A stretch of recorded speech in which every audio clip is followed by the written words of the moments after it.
Tēnā koutou, ka nui te mihi kia koutou.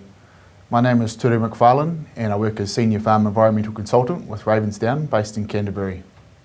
I was a Nuffield New Zealand Scholar in 2018 and it's a pleasure to have the opportunity to share some insights with you from my studies here today. My research considered tools for optimising farm systems to improve sustainable outcomes in New Zealand agriculture. And today I'll outline 5 key areas which I identified as important aspects for consideration to help better inform farm and land use optimisation. Number 1 was farm planning.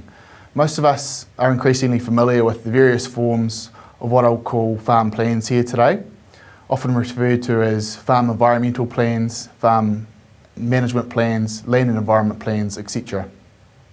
The general intent behind these farm plans is to effectively help farmers and land managers to 1. Better understand their land and environmental resources, 2. Recognise on-farm environmental risks, and finally set out a program to manage those risks in line with their other on-farm goals and aspirations. Farm planning is not at all a new concept in New Zealand, but in more recent years it has been increasingly more of a focus for farmers, industry groups as well as regulators as a tool to help facilitate improvements to environmental outcomes. And in my Nuffield travels, I questioned a range of different examples of farm planning and went into detail in 3 particular examples, including one in Alberta, Canada, one in Victoria, Australia, and one in New York State. I believe that the primary purpose of farm plans should always be to support learning and as a decision support tool for farmers. And as we move more into a process of farm plan auditing in New Zealand, I believe this context becomes even more important. We need to be careful not to punish openness and ambition and reduce this tool to simply a tick box compliance exercise. An audit should prioritise the assessment of actual on-farm practices and management in relation to environmental risk and allow the farm plan itself to flourish as a farmer learning and decision support tool. To be truly sustainable, farm plans should ultimately seek holistic objectives, considering environmental, economic, as well as social and cultural outcomes. Within this, I believe there is an opportunity for us in New Zealand to consider environmental outcomes in a much more broader context than often articulated. Recognising the more traditional components relating to water quality and soil conservation, but also aspects such as indigenous biodiversity, ecosystem services, greenhouse gas emissions and climate resilience at both farm and catchment scale. And while farm plans are now increasingly being required as part of both regional and national regulation, to get the most out of the process and encourage farmer aspiration, I believe the greatest opportunity is to enable these outside of regulation, with processors and industry bodies taking a leading role and providing a clear link to market and the consumer.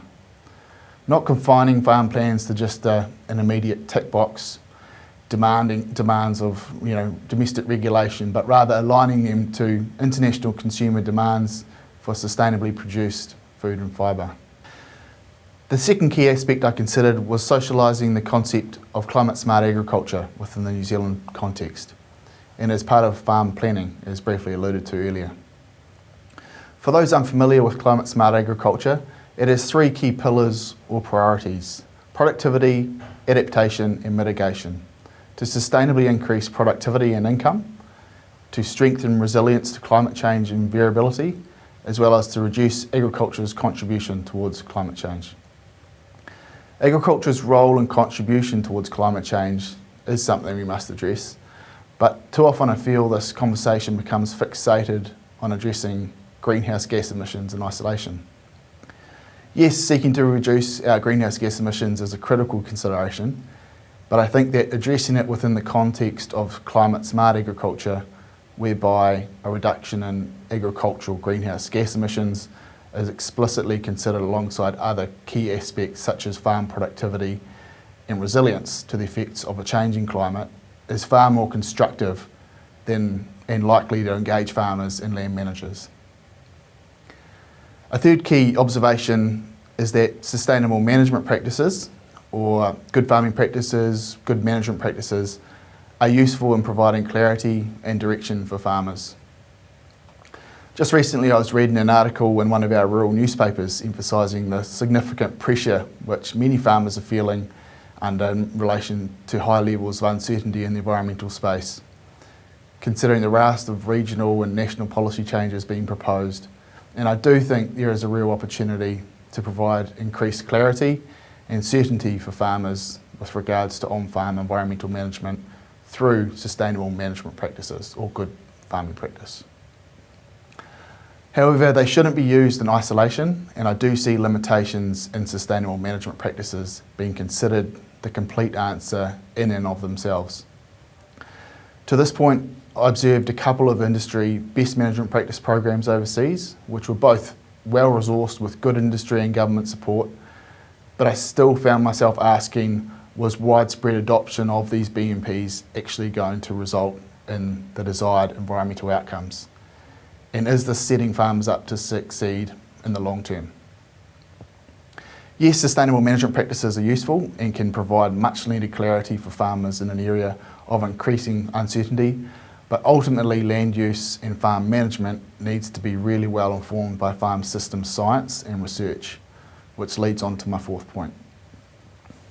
All models are just that, but I think that there's a great deal of value in well-informed farm system modelling tools, particularly when used to guide on-farm investments and land use decision-making. As part of my studies, I visited researchers at Wageningen University in the Netherlands who were developing an online modelling tool called Farm Design. And it was fascinating to actually consider its application in farm and land use optimisation. Using Farm Design, researchers and farmers were able to consider a range of different parameters or constraints which they wanted to operate within, and the model would help generate a range of land use configurations to consider. Some of the parameters which they could consider included aspects such as an increase in soil organic matter, a certain financial return, a restriction in labour availability, or even product nutritional value. While I'm not advocating for the adoption of that particular model in New Zealand, it emphasised to me the value of modelling tools when used to help inform land use optimisation, considering a range of economic, environmental, social and cultural aspects associated with a farm system. This leads on to my final and fifth point, interwoven throughout this talk, which is that of effective agricultural extension. I saw some great examples overseas of universities working in partnership with federal, state and local government as part of dedicated extension programs aimed at bringing local experience and research-based solutions together to help families and communities thrive. We have a number of well-established extension programs led by industry groups and others, and while I'm not advocating we turn back the clock and have MPI advisors on every corner, I do think there is significant opportunity for the New Zealand Government with industry support to more effectively look beyond traditional research and development and more effectively prioritise and resource agricultural extension. Looking beyond compliance to help better inform on-farm investment and land use decision making. Since I returned from my studies in 2018, it's been encouraging to see extension services in agriculture becoming more of a focus for government and acknowledged in programs such as the Sustainable Land Management and Climate Change Extension Program, and I look forward to following this in more detail.